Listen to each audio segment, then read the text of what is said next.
Kembali kita memasuki pertemuan mata kuliah komunikasi data dengan pembahasan sistem sandi atau coding dan teknik transmisi data. Minggu sebelumnya kita sudah membahas mengenai sistem sandi atau pengkodingan.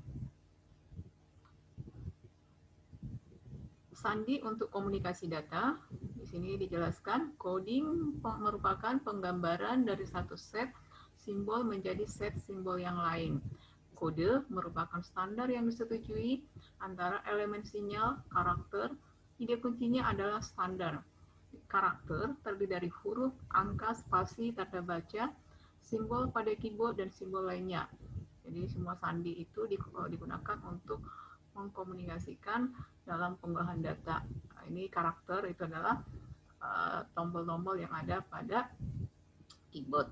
Sinyal, elemen sinyal merupakan sesuatu yang dikirimkan melewati saluran transmisi dan dipergunakan mewakili karakter-karakter yang dikirim.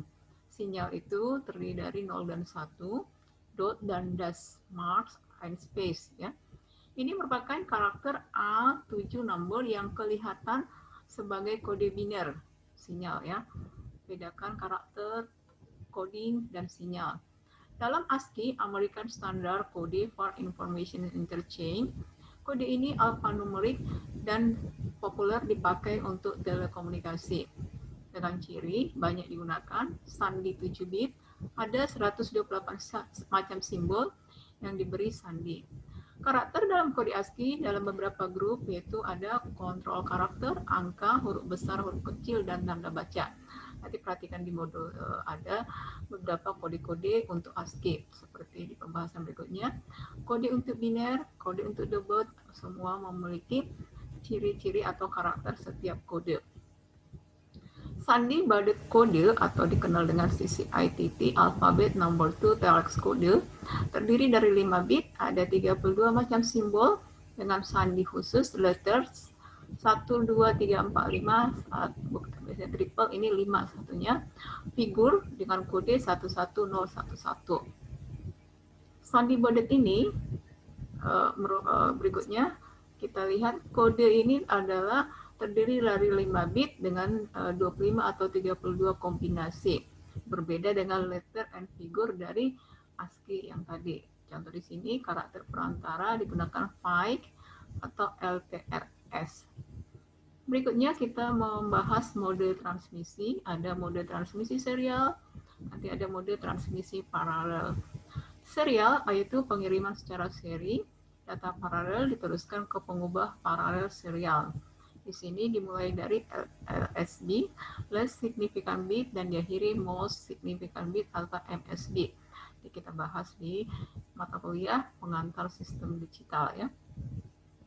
Ini gambar untuk mode transmisi seri yang ada untuk mengirim dan menerima, menambahkan detak atau time pulse. Ini gambarnya. Paralel dikirimkan sekaligus 8 bit bersamaan. Beberapa di sini penyesuaian untuk paralel, mengetahui sinyal yang diterima, mengetahui bila mana sinyal yang diterima membentuk sebuah karakter, sinkronisasi karakter, mengetahui bila mana sinyal diterima membentuk sebuah blok data. Di sini ada sinkronisasi bit, sinkronisasi karakter, dan sinkronisasi blok. Nah, di sini dibahas 3 mode transmisi, asinkron, sinkron, dan isokron. Ini ciri dari asinkron, dilakukan per karakter, sinkron dilakukan per blok data, isokron merupakan kombinasi dari asinkron dan sinkron. Ini berikut gambar dari si asinkron, ini merupakan gambar sinkron.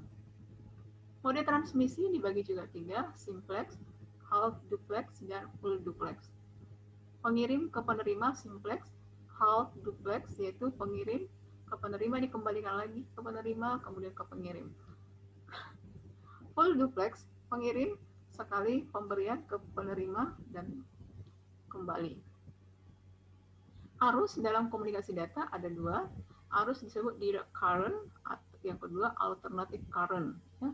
Ini yang alternative current yang sering digunakan untuk jarak jauh dan juga kecepatan tinggi. Beberapa gangguan pada saluran transmisi ada disebut dengan random dan tidak random.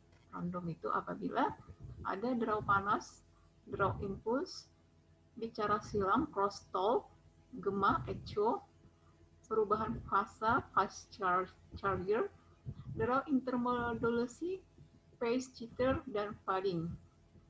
Gangguan yang tidak random apabila disebabkan oleh tegangan atau signal berkurang ketika melalui saluran transmisi. Jadi ada penundaan atau tundaan. Ini disebabkan oleh signal dengan masing-masing frekuensi yang tidak berjalan dengan kecepatan yang sama hingga tiba di penerima pada waktu yang berlainan.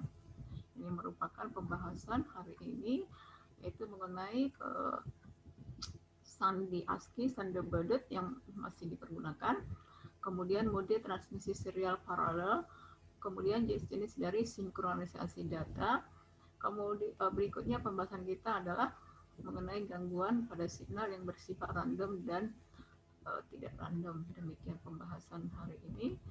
Terima kasih. Semoga bermanfaat.